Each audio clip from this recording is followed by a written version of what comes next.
Bismillahirrahmanirrahim. Assalamualaikum warahmatullahi wabarakatuh. Alhamdulillah, nahmaduhu wa nasta'inuhu wa nastaghfiruh wa na'udzu billahi min syururi anfusina wa min sayyiati a'malina. May yahdihillahu fala mudilla lahu wa man yudlil fala hadiya lahu.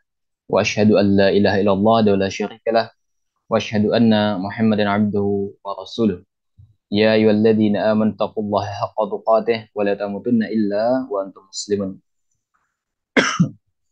فإن أصدق الحديث كتاب الله وخير الهدى هدى محمد صلى الله عليه وسلم وشر الأمور محدثاتها وكل محدثة بدعة وكل بدعة ضلالة وكل ضلالة في النار.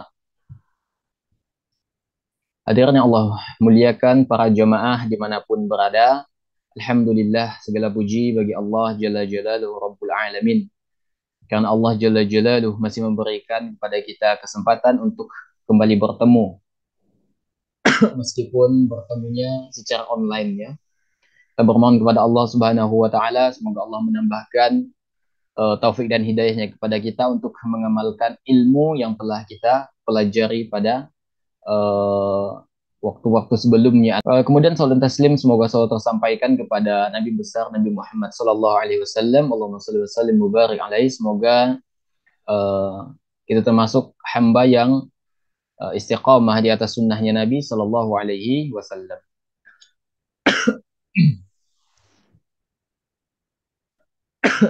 Hadirin yang Allah muliakan, insya Allah pada malam hari ini kita akan kembali membahas dari kitab Al-Adab Al-Asyarah ya, yaitu pada bab 6, yaitu adab bersin. Seperti biasa teman-teman sekalian, di sini Ana akan bawakan sebagian dari isinya, kemudian Ana tambahkan juga dari luar agar materinya semakin kompleks begitu. Baik, jadi kita masuk bab 6 ya, yaitu tentang adab bersin. As-sadis, keenam, idza atasta faghatti wajhaka biyadika aw bisawbika wahmadillah fa in syammataka ahadun faqala yarhamukallah faqul yahdikumullah wa yuslih balakum. Keenam, apabila engkau bersin maka tutuplah wajahmu dengan telapak tanganmu atau kain bajumu dan memuji Allah Subhanahu wa taala. Jika seseorang mendoakanmu seraya mengatakan yarhamukallah, maka kita menjawab yahdikumullah wa yuslih balakum. Ya, semoga Allah memberikan hidayah kepadamu dan memperbaiki keadaanmu. Baik, hadirin yang Allah muliakan, diajari beberapa adab penting. Ya. Kita diajarkan beberapa adab penting terkait dengan adab bersin. Pertama, kita diperintahkan untuk menutup wajah kita menggunakan tangan atau kain kita. Ya. Kemudian kita mengucapkan alhamdulillah. Dan ketika ada yang mendoakan kita, ya dengan mengucapkan yarhamukallah, maka kita membalas orang yang mendoakan kita dengan yahdikumullah wa yuslih balakum. Hadirin yang Allah muliakan, bersin ini merupakan salah satu nikmat Allah Subhanahu wa taala. Ya. Jadi bersin merupakan di antara salah satu nikmatnya Allah Subhanahu wa taala. Kita sadar atau tidak? Ketika kita bersin itu teman-teman sekalian, kita sebenarnya mengeluarkan 100.000 bakteri dalam satu kali hentakan bersin. Ya.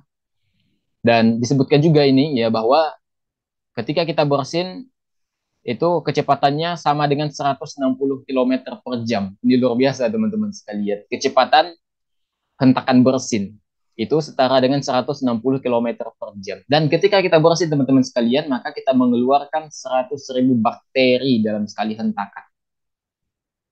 Ya. Jadi bersin itu teman-teman sekalian adalah proses pengusiran bakteri ke udara secara paksa dan kuat. Ya. Dan itu merupakan cara tubuh menghilangkan iritasi dari hidung atau tenggorokan. Maka teman-teman sekalian, maka tadi anak katakan bahwa bersin itu nikmat yang luar biasa sekali. Karena hanya dengan melalui bersin, Allah Subhanahu wa taala mendatangkan banyak manfaat kepada kita. Di antara manfaatnya itu adalah telah terbukti dari sudut medis ya bahwa bersin itu dalam satu kali hentakan itu bisa mengeluarkan 100.000 bakteri, teman-teman sekalian. Ini menunjukkan nikmat Allah yang besar kepada kita, ya. Maka di antara bentuk rasa syukur kita atas nikmat ini adalah dengan apa? Mempelajari adab-adab ketika bersin. Itu di antara rasa syukur, bentuk rasa syukur kita kepada Allah Subhanahu wa taala. Kemudian teman-teman sekalian bahwa lawan dari bersin itu adalah menguap, ya. Lawan dari bersin itu adalah menguap.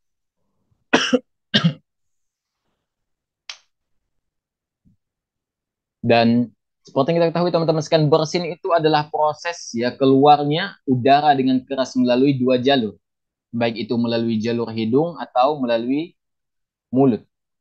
Maka dengan bersin itu akan terkuras berbagai macam bakteri, debu, haba begitu ya atau mikroba lainnya yang masuk melalui organ organ pernafasan.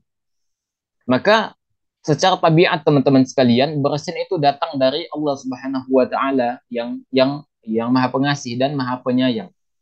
Dan Allah Subhanahu wa taala menjadikan pada bersin itu terdapat banyak manfaat teman-teman sekalian yang besar sekali bagi kita.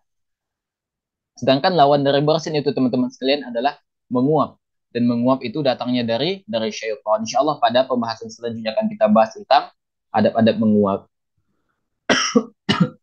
Dan justru teman-teman sekalian, ya menguap ini kebalikan dari bersin dan menguap itu ternyata akan mendatangkan banyak sekali mudarat bagi tubuh. Maka hendaknya kita memuji Allah Subhanahu wa taala ketika kita bersin.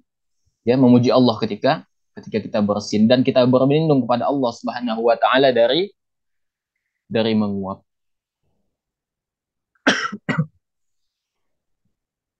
Jemaah yang dimuliakan oleh Allah Subhanahu wa taala.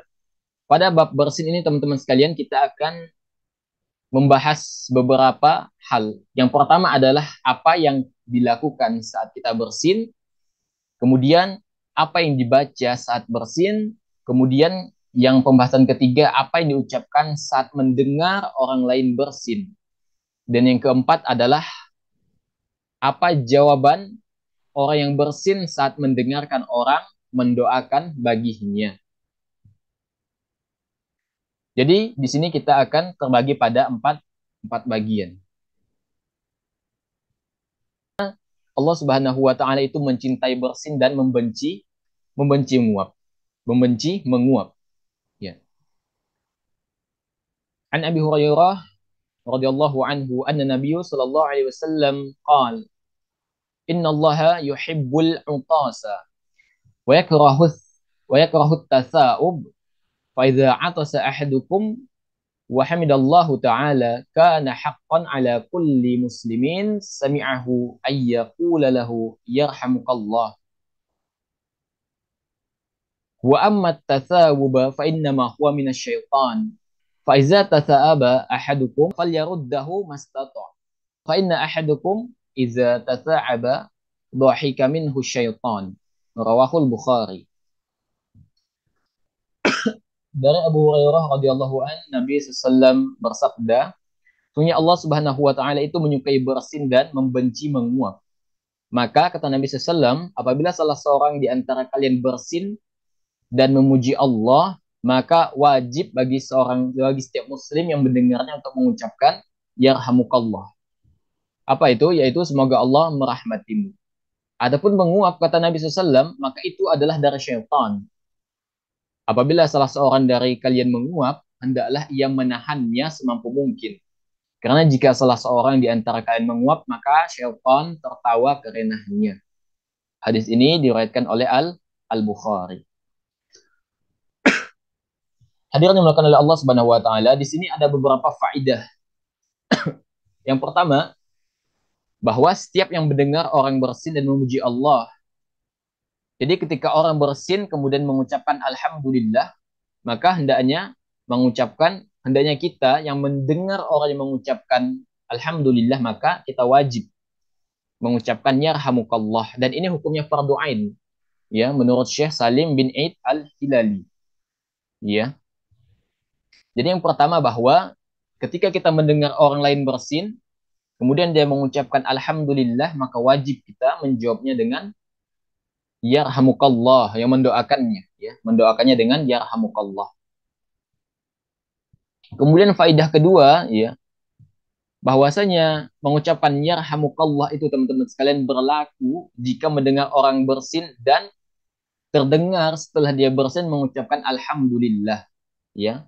Lalu jika ia tidak apa namanya, jika dia bersin tapi tidak terdengar dari lisannya mengucapkan alhamdulillah, maka kita tidak perlu mengucapkan yarhamukallah.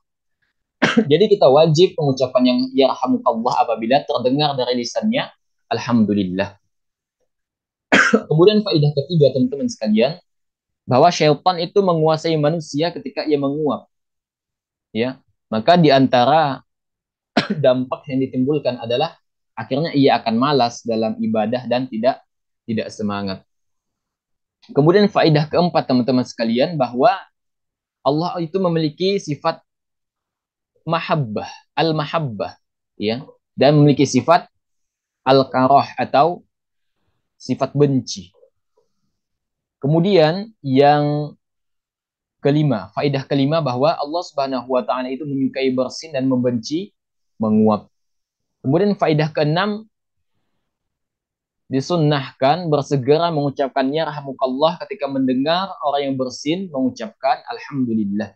Jadi ketika kita mengucapkan orang bersin, ya, mendengar orang bersin, maka kita mengucapkan yarhamukallah, disunnahkan segera langsung mengucapkan yarhamukallah ketika setelah dia bersin kemudian terdengar, kemudian dia memuji Allah atau mengucapkan alhamdulillah. Kemudian faedah yang ketujuh, bahwa menguap itu dari syaitan, maka hendaknya kita menahan agar tidak menguap semampu kita. Kemudian faedah yang kedelapan, syaitan itu mempunyai sifat tertawa. Di antaranya adalah ketika ada yang menguap. Baik, itu beberapa faedah dari hadis Nabi SAW terkait dengan masalah bersin dan masalah menguap. Hadirin yang dimuliakan oleh Allah Subhanahu wa taala, apa yang kita lakukan saat kita bersin? Ya, apa yang kita lakukan saat kita bersin?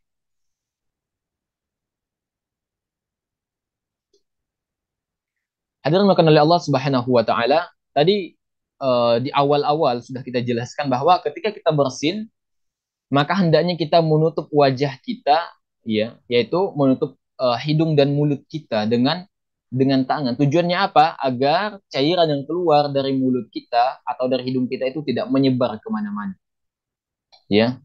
Dan kita menutupnya itu teman-teman sekalian menggunakan punggung, bagian belakang tangan kita. Jangan menggunakan telapak tangan kita. Kenapa demikian? Ya, dikhawatirkan dari mulut kita atau dari hidung kita akan keluar sesuatu yang kotor atau sesuatu yang kotor lah teman-teman, atau sesuatu yang tidak disukai yang menjijikkan. Maka ketika kita menutup mulut kita, ya, ketika bersin, maka kita tutup menggunakan tangan bagian bagian belakang kita, bukan bagian yang putih tapi bagian yang hitam, dan menggunakan tangan kiri teman-teman sekalian.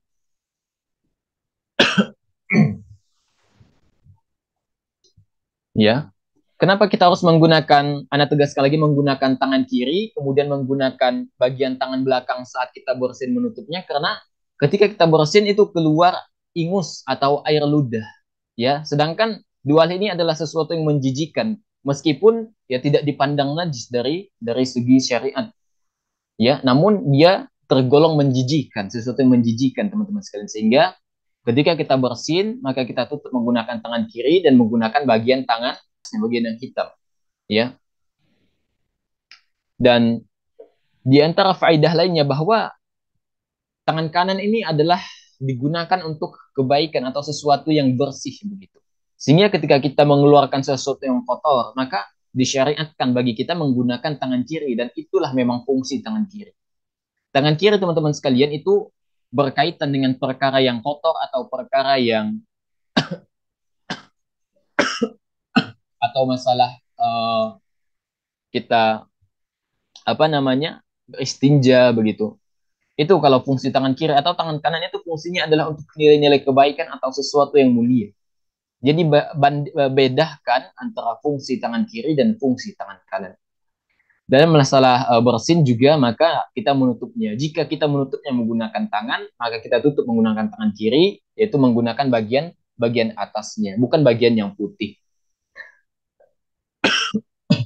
Kemudian di antara hikmah lain dari disyariatkan yang menutup mulut saat bersin adalah agar orang lain tidak merasa jijik, ya, agar orang lain tidak merasa jijik atau tidak mendapatkan mudarat dari percikan atau droplet air liur kita.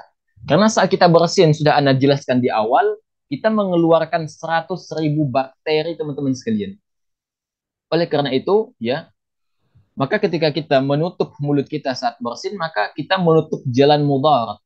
Kata Nabi SAW, la darara wa la dirar. Jangan memudaratkan diri sendiri atau menimbulkan mudarat bagi orang lain. Maka ketika kita bersin, ya ketika kita bersin, kemudian kita tutup mulut kita, maka di situ kita sudah apa? Menahan mudarat agar orang lain tidak terkena bakteri yang kita keluarkan dari bersin kita atau dari droplet yang kita hasilkan.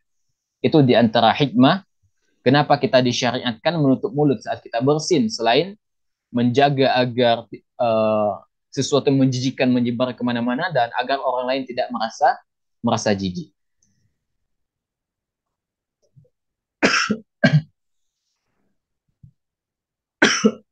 Dalam hadis lain, ya, wa an Abi Hurairah radhiyallahu an qala kana Rasulullah sallallahu alaihi wasallam idza atasa wada'a yadahu aw thawbahu ala fihi wa khafada aw radda biha sautahu syakkar waw rawahul Abu Dawud wa Tirmidzi wa qala haditsu hasan sahih.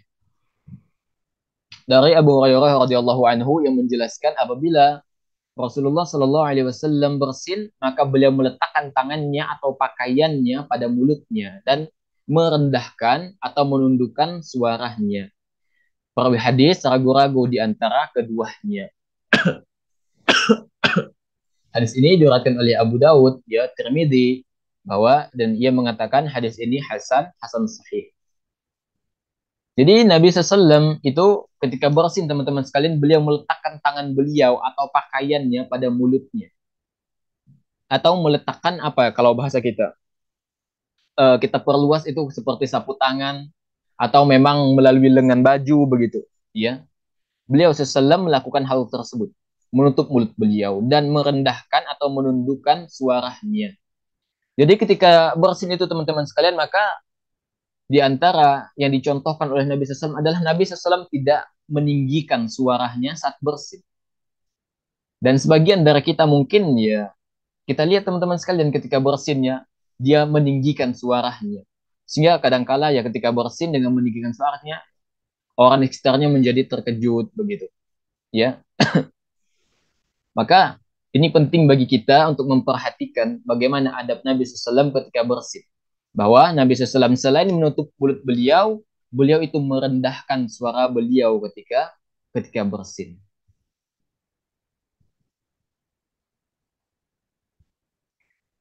Dan riwayat lain juga disebutkan anna Nabi sallallahu alaihi wasallam kana idza atasa ghatta wajhahu biyadihi aw bi thawbihi wa ghadda biha sautah. Bahwa Nabi SAW itu ketika bersin maka Nabi SAW itu menutup wajahnya dengan tangan atau kainnya sambil merendahkan suaranya. Jadi teman-teman sekalian ya, kita di sini diberikan pilihan. Apakah kita hanya menutup dengan apapun yang bisa digunakan untuk menutup wajah kita ketika bersin. Kita bisa menggunakan tangan, bisa menggunakan sapu tangan, bisa menggunakan tisu atau apapun yang bisa digunakan agar droplet yang keluar dari mulut kita itu tidak menyebar dan tidak memudaratkan orang lain. Ya, jadi di sini ada keluasan teman-teman sekalian. Tidak harus menggunakan tangan, kita bisa menggunakan lengan baju kita bisa menggunakan sapu tangan, bebas teman-teman sekalian. Iya. Maka ini penting teman-teman sekalian diperhatikan adab ini. Terutama dalam sholat misalnya teman-teman sekalian. Seringkali kita temukan kalau orang itu bersin, ya, bersin, dia tidak menutup wajahnya ketika bersin saat sholat. Justru mudarat akan semakin besar peluang timbulnya mudarat ketika bersin di saat sholat. Meskipun teman-teman sekalian, bersin itu memang dicintai oleh Allah, namun penting bagi kita untuk memperhatikan adab-adabnya. Maka ketika kita bersin saat sholat, maka ditutup wajah kita. Kebanyakan dari kita ya, dan ini realitanya teman-teman sekalian, bahwa ketika orang itu bersin saat sholat berjamaah ya, saat sholat berlangsung begitu, dia bersin dan tidak menutup wajahnya. Otomatis tetangganya itu di samping kiri kanan itu pasti akan merasa terganggu, baik dengan suara bersinnya, dengan cipratan dari liurnya itu tadi, ya. Maka kita tutup wajah kita ketika bersin, kita tutup ya. Terutama ketika kita sedang berinteraksi dengan orang lain. Saat kita berada di dekat orang lain, maka kita tutup wajah kita. Dan ini bagian dari adab yang mulia. Kemudian ya sambil merendahkan suara tentunya. Baik, itu yang kita lakukan saat kita bersin. Ya.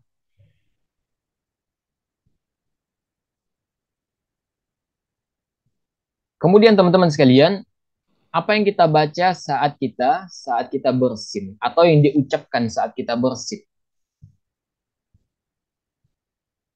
Pertama teman-teman sekalian, saat kita bersin itu, maka kita usahakan agar kita tidak menekuk leher kita, ya, ke kanan atau ke kiri, karena hal tersebut bisa membahayakan. Karena teman-teman sekalian, kalau seseorang itu bersin, maka kalau orang bersin itu teman sekalian dengan posisi mulut yang ternganga, apabila saat posisi ternganga itu kemudian dia menekuk lehernya, baik dengan cara menoleh ke kiri atau ke kanan, maka dikhawatirkan rahang bawah dan rahang atas ini, ya, iya, rahang bawah dan rahang atas ini akan mengalami kontraksi sehingga akan menimbulkan apa istilahnya ya, akan menimbulkan mudarat bagi diri. Ya, karena banyak kasus teman-teman sekalian ketika ada orang yang bersin atau menguap, ya, kemudian dia menoleh ke kiri atau ke kanan, ya dia tidak bisa lagi mengatupkan mulutnya. Oleh karena itu, ketika kita bersin, maka usahakan agar kita tetap pada posisi lurus, tidak menoleh ke kiri atau menoleh ke kanan.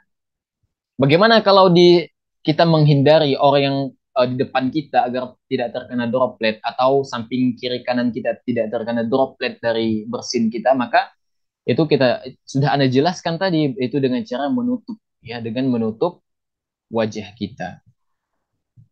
Ini yang pertama yang perlu kita perhatikan saat kita bersin, jangan sampai kita kemudian menekuk ya leher kita, karena dikhawatirkan ya kita tidak bisa lagi mengatupkan mulut kita, karena terjadi pergeseran antara rahang atas dan rahang bawah.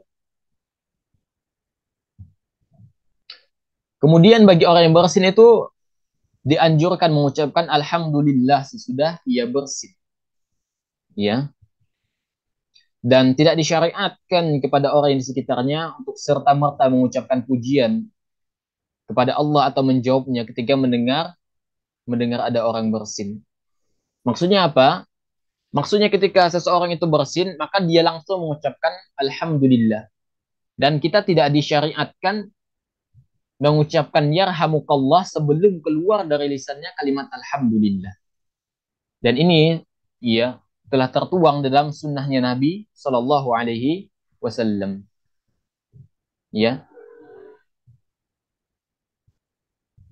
ini sebagaimana disampaikan oleh Nabi Shallallahu Alaihi Wasallam. Ya, idza atasa ahadukumul falyaqul alhamdulillah wal yaqul lahu akhuhu aw sahibuhu yarhamukallah, fa idza qala lahu yarhamukallah falyaqul yahdikumullah wa yuslih balakum, rawahul Bukhari. Apabila salah seorang di antara kalian bersin, maka hendaknya mengucapkan alhamdulillah, yaitu segala puji bagi Allah. Dan hendaknya saudaranya atau temannya, sahibnya mengucapkan untuknya yarhamukallah, semoga Allah merahmatimu. Maka apabila dia mengucapkan yarhamukallah, maka kita menjawabnya apa? Yahdikumullah wa yuslih balakum. Semoga Allah memberi hidayah dan membaguskan keadaan kalian. Maka itu yang pertama, ketika kita bersin, maka kita disyariatkan mengucapkan alhamdulillah. Apakah hanya sekedar mengucapkan alhamdulillah atau boleh kita menambah redaksi? Tentunya kita boleh teman-teman sekalian menambah redaksi alhamdulillah. Minimal kita mengucapkan alhamdulillah sebagaimana disebutkan dalam Al-Bukhari dan Tirmidzi atau alhamdulillahi rabbil alamin. Ini juga disebutkan di dalam Al-Bukhari, dalam Al-Adabul Mufrad, dalam An-Nasa'i dan yang lainnya. Jadi pertama kita bisa mengucapkan alhamdulillah, ya alhamdulillahi rabbil alamin, atau alhamdulillahi ala kulli hal. Segala puji bagi Allah atas segala hal. Dan ini sahih tentunya. Atau mengucapkan alhamdulillahi hamdan katsiran tayyiban mubarakan fih kama yuhibbu rabbuna wa yarda. Dan ini semuanya sahih teman-teman sekalian. Ya. Bisa alhamdulillah, alhamdulillahi rabbil alamin, alhamdulillah ala kulli hal, alhamdulillahi hamdan katsiran tayyiban mubarakan fih kama yuhibbu rabbuna wa yarda. Lantas bagaimana kalau ada orang bersin saat imam berkhutbah, saat khatib membacakan khutbah misalnya, ya, maka ia tetap mengucapkan alhamdulillah namun dengan merendahkan suaranya atau hanya sekedar dia sendiri yang bisa mendengarnya. Dan ketika ia terdengar orang mengucapkan alhamdulillah setelah bersin pada saat khatib berkhutbah, maka kita tidak wajib menjawabnya. Karena apa? Mendengar khatib berkhutbah itu hukumnya wajib. Ya, maka ketika khatib berkhutbah, maka wajib kita mendengarnya dan diam. Maka ketika ada orang lain yang bersin kemudian mengucapkan alhamdulillah dengan perlahan, maka kita tidak perlu menjawabnya dengan jawaban yarhamukallah, mendoakannya dengan yarhamukallah. Atau misalnya ketika kita bersin di WC, ya, sedangkan kita di WC tidak dibolehkan untuk berzikir, ya. Tidak dibolehkan berzikir tentunya. Maka ketika kita di WC, ya kadangkala karena sudah menjadi kebiasaan yang baik, ya ketika bersin mengucapkan bersin, ya hajih, kemudian mengucapkan alhamdulillah. Itu kadangkala refleks begitu mengucapkan alhamdulillah dan kita lupa ternyata kita berada di dalam WC. Kemudian refleks kita mengucapkan alhamdulillah ketika bersin, sedangkan kita berada di dalam WC. Maka ketika dia khilaf yang menyebutkan alhamdulillah dan kita mendengar dia mengucapkan alhamdulillah dalam WC, maka tidak wajib kita menjawabnya atau mendoakannya dengan yarhamukallah. Karena apa? Karena berzikir di WC itu terlarang. Ya.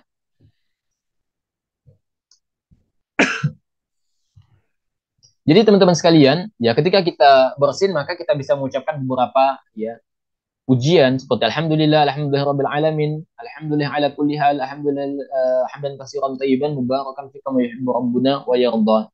Dan kaidahnya seorang muslim itu teman-teman sekalian, ketika dia ingin mendapatkan nilai sunnah yang sempurna, hendaknya dia mengamalkan semua doa ini, semua pujian ini. Artinya ketika dia bersin di saat ini dia mengucapkan alhamdulillah, di waktu yang lain ketika dia bersin dia mengucapkan alhamdulillahi ala kulli hal. Atau di waktu lain dia mengucapkan alhamdulillahi hamdan katsiran thayyiban mubarakan fih, atau dia mengucapkan di bersin yang selanjutnya dengan kalimat alhamdulillahi rabbil alamin. Maka dia akan mendapatkan nilai sunnah yang sempurna. Karena apa? Mengamalkan sunnah dengan berbagai macam aspeknya, dengan berbagai macam contohnya, kemudian dia mengamalkan secara keseluruhan. Maka dia akan mendapatkan nilai sempurna, teman-teman sekalian. Karena mengamalkan sunnah dengan berbagai macam contohnya. Ya. Itu yang kita lakukan ketika kita yang dibaca saat kita bersin dengan mengucapkan memuji Allah Subhanahu wa taala dengan berbagai pujian itu tadi. Kemudian apa yang kita baca ketika mendengar orang lain bersin?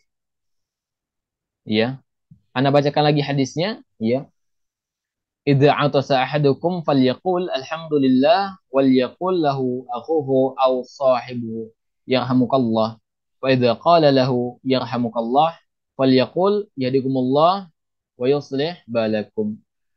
Jadi ketika kita mendengar orang yang bersin lantas dia mengucapkan alhamdulillah, maka ketika dia mengucapkan alhamdulillah maka kita katakan yarhamukallah. Kemudian bagi orang yang bersin, ya, hendaknya dia mendoakan kembali orang yang telah mendoakan sebelumnya dengan kalimat yahdikumullah wa yuslih balakum. Dan wajib hukumnya bagi setiap orang yang mendengar orang bersin dan mengucapkan alhamdulillah untuk melakukan tashmid, itu mengucapkan yarhamukallah. Wajib hukumnya, ya. Namun apabila kita tidak mendengarkan alhamdulillah, maka kita tidak mengucapkan tashmid dan kita tidak perlu mengingatkannya untuk mengucapkan hamdalah. Ya, jadi ketika ada orang bersin, alhamdulillah, maka wajib kita mengucapkan yarhamukallah. Namun ketika kita mendengar orang lain bersin dan dia tidak mengucapkan alhamdulillah, maka kita ya tidak mengucapkan yarhamukallah dan kita tidak perlu mengingatkan dia. Kenapa kamu enggak mengucapkan alhamdulillah setelah bersin? Jadi enggak perlu kita mengingatkannya. Hal ini berdasarkan hadis Nabi Shallallahu Alaihi Wasallam, ya, wa an Abi Musa radhiyallahu an qala sami'tu Rasulullah Shallallahu Alaihi Wasallam yaqul idza atasa ahadukum fahamidallah fashammituhu fa illam yahmadillahu fala tushammituhu, rawahul Muslim. Dari Abu Musa radhiyallahu an, ia berkata, yang mendengar Nabi Shallallahu Alaihi Wasallam bersabda, apabila salah seorang di antara kalian bersin lalu memuji Allah, maka hendaklah kalian mendoakannya, mengucapkan yarhamukallah. Namun kalau dia tidak memuji Allah, maka jangan kalian mendoakannya. Ya, ini jelas teman-teman sekalian. Ketika ada orang bersin mengucapkan alhamdulillah, maka kita doakan yarhamukallah. Kalau dia enggak memuji Allah, ya maka kita tidak perlu mengucapkan yarhamukallah. Kemudian dalam hadis lain, ya, Wan Anasin radhiyallahu an qala asata rajulan 'inda an-nabiy sallallahu alaihi wasallam fashammata ahaduhuma wa lam yushammithil akha faqala alladhi lam yushammithu atasa fulanu fashammatah wa atasathu falam tushammithni faqal hadha hamidallah wa innaka lam tahmadillah, muttafaqun alaih. Anas radhiyallahu anhu mengatakan, ada dua orang bersama Nabi Shallallahu Alaihi Wasallam. Kemudian mereka bersin. Maka Nabi SAW itu mendoakan salah satunya dan tidak mendoakan yang lainnya. Lantas orang yang tidak mendoakannya itu protes kepada Nabi SAW. Si fulan itu bersin katanya. Lalu engkau mendoakannya, Rasulullah mendoakannya. Sedangkan aku bersin, engkau tidak mendoakanku. Dia protes kepada Nabi SAW. Lalu apa kata Nabi SAW? Hadza hamidallah. Orang ini, temanmu ini memuji Allah. Wa innaka lam tahmidillah. Sedangkan engkau tidak memuji Allah. Ya. Kemudian dalam hadis lain, wa an Abi Musa radhiyallahu an qala kana yahudu yata'attasuna 'inda Rasulullah sallallahu alaihi wasallam yarjuna ay yaqula lahu yarhamukumullah fayaqul yahdikumullah wa yuslih balakum.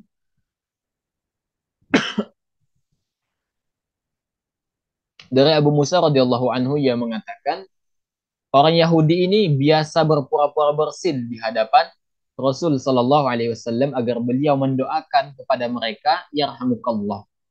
Namun beliau langsung mengatakan yahdikumullah wa yuslih balakum. Maka teman-teman sekalian, di sini ada perintah petunjuk dari Nabi SAW. Jika yang bersin itu adalah seorang muslim, kemudian dia mengucapkan alhamdulillah, maka kita katakan yarhamukallah untuk yang bersin. Ketika dia mengucapkan alhamdulillah dan dia muslim. Kalau dia muslim tidak mengucapkan alhamdulillah, maka tidak perlu kita mengucapkan yarhamukallah.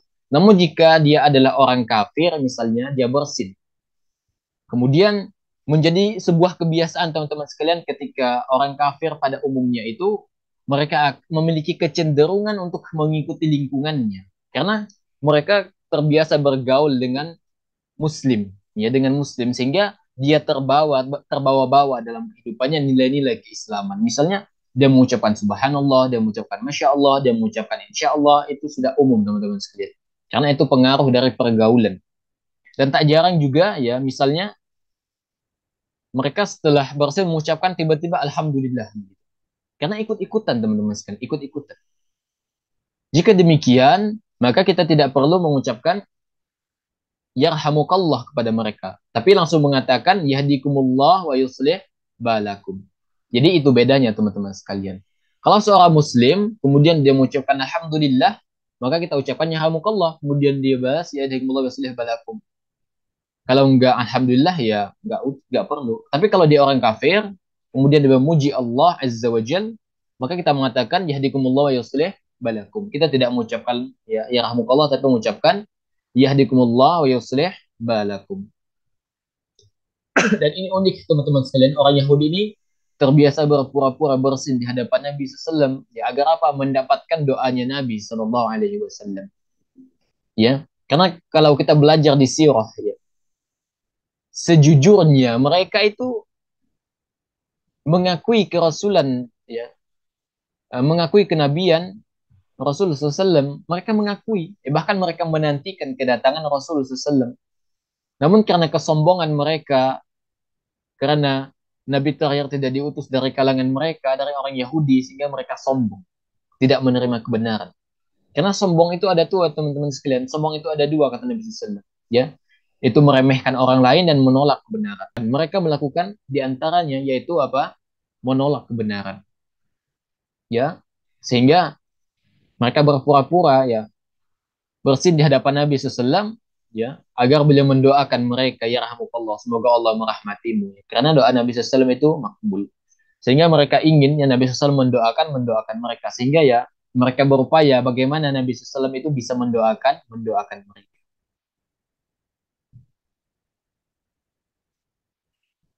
Kemudian apabila ada orang bersin teman-teman sekalian dan dia bersin itu lebih dari 3 kali.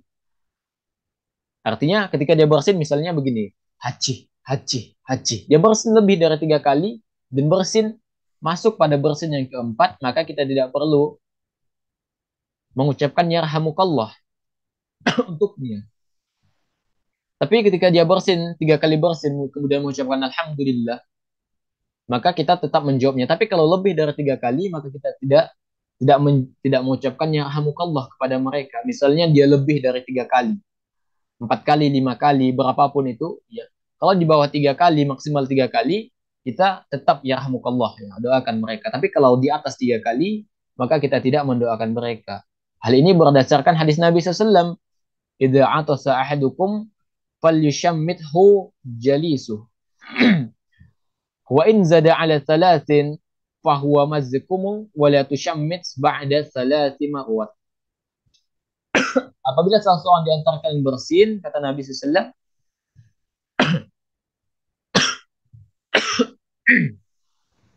apabila salah seorang di antara kalian bersin, kata Nabi SAW, maka bagi yang duduk di dekatnya setelah mendengarkan Alhamdulillah, maka kita jawab ya rahamukallah.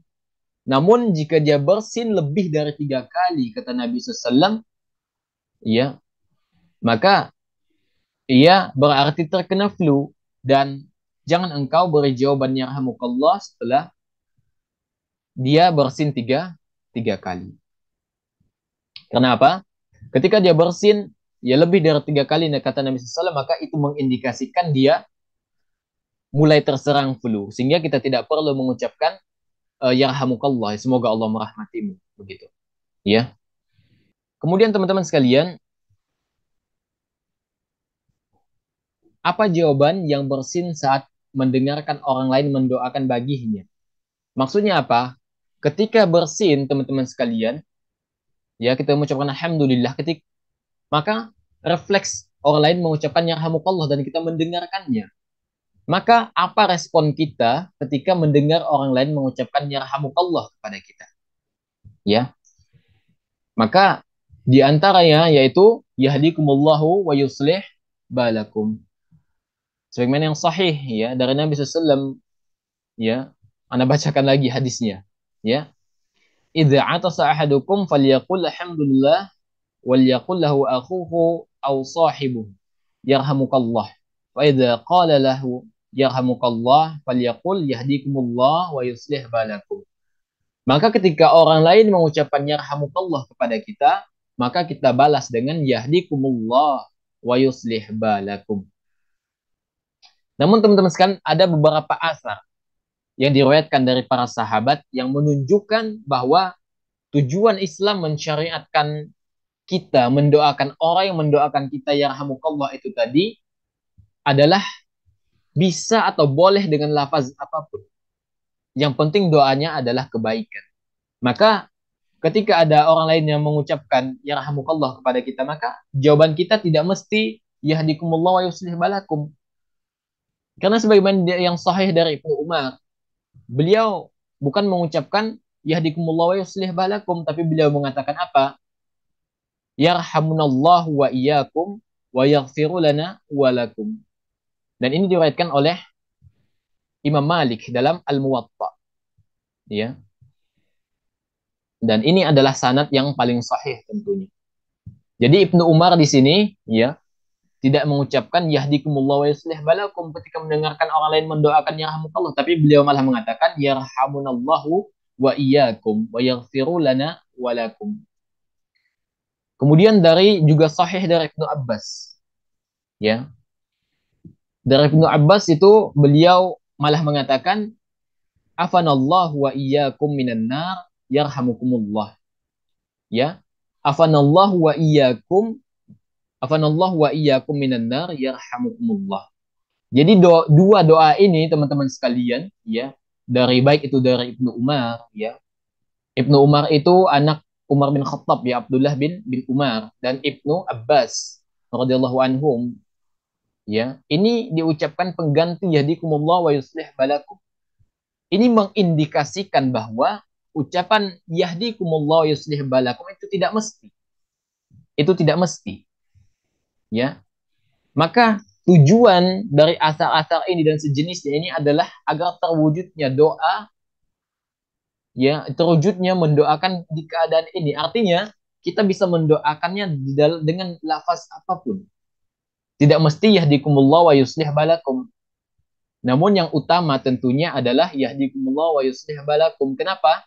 Karena itu yang diajarkan oleh Nabi Shallallahu Alaihi Wasallam, itu yang utama. Namun kalau kita memilih, ya, mendoakannya dengan doa yang selain diajarkan oleh Nabi SAW pada posisi ini, maka tidak mengapa. Ya, dia telah melaksanakan sunnah. Karena di posisi ini teman-teman sekalian tujuan utamanya adalah mendoakan. Maka boleh dengan doa selain doa Nabi Shallallahu Alaihi Wasallam. Apalagi, ya, jika dia mendoakannya dengan doa yang datang dari para sahabat. Namun sekali lagi teman-teman sekalian, yang diajarkan oleh Nabi SAW itu lebih utama, ya. Maka teman-teman sekalian, ada beberapa kesimpulan terkait dengan zikir dan doa bersin. Maka zikir atau doa bersin itu ada dua macam. Yang pertama adalah zikir yang diucapkan oleh orang yang bersin, yaitu alhamdulillah, ya, atau alhamdulillahi rabbil alamin, atau alhamdulillahi ala kulli hal, atau alhamdulillah hamdan katsiran thayyiban mubarakan fih kama yuhibbu rabbuna wa yarda. Ya, jadi ini zikir yang pertama yang diucapkan oleh orang yang bersin. Dan doa untuk yang mendoakannya dengan, yaitu ucapan yahdikumullah yuslih balakum atau doa lain. Ini yang diucapkan oleh orang yang bersin, ya, yang bersin. Sedangkan bagi orang yang kedua, bagi yang mendengarkan, dia yaitu mengucapkan yarhamukallah. Jadi ada dua. Yang diucapkan oleh yang bersin itu ada dua doa. Yang diucapkan oleh orang yang mendengar bersin itu satu doa. Yang diucapkan oleh orang yang bersin itu ada dua tadi. Alhamdulillah, ya, atau yang sejenisnya tadi. Kemudian yahdikumullah yuslih balakum. Kemudian zikir yang kedua bagi yang mendengar bersin yaitu yarhamukallah. Jadi zikir atau doa bersin itu ada dua macam, yaitu yang diucapkan oleh yang bersin dan yang diucapkan oleh yang mendengar bersin. Kemudian Anda tambahkan sedikit ya. Kalau bersin dalam sholat, maka usahakan menutup mulut agar ya tetangga kita yang saat sholat itu di posisi kiri kita, posisi kanan kita itu agar ia tidak terganggu. Sehingga ya tujuannya agar mereka tidak merasa jijik ya, dan juga tidak memudaratkan karena eh, sekali hentakan bersin itu ada 100.000 bakteri begitu ya. Maka besar sekali mudarat yang akan ditimbulkan apabila kita bersin dan kita tidak mengucap dan kita tidak menutup mulut kita di saat bersin. Maka boleh saja saat kita bersin itu menutup mulut kita ya menggunakan tangan, menggunakan lengan baju kita atau kita memang sudah bawa sapu tangan di saku kita. Itu boleh saja teman-teman sekalian. Maka itu adalah pilihan bagi kita.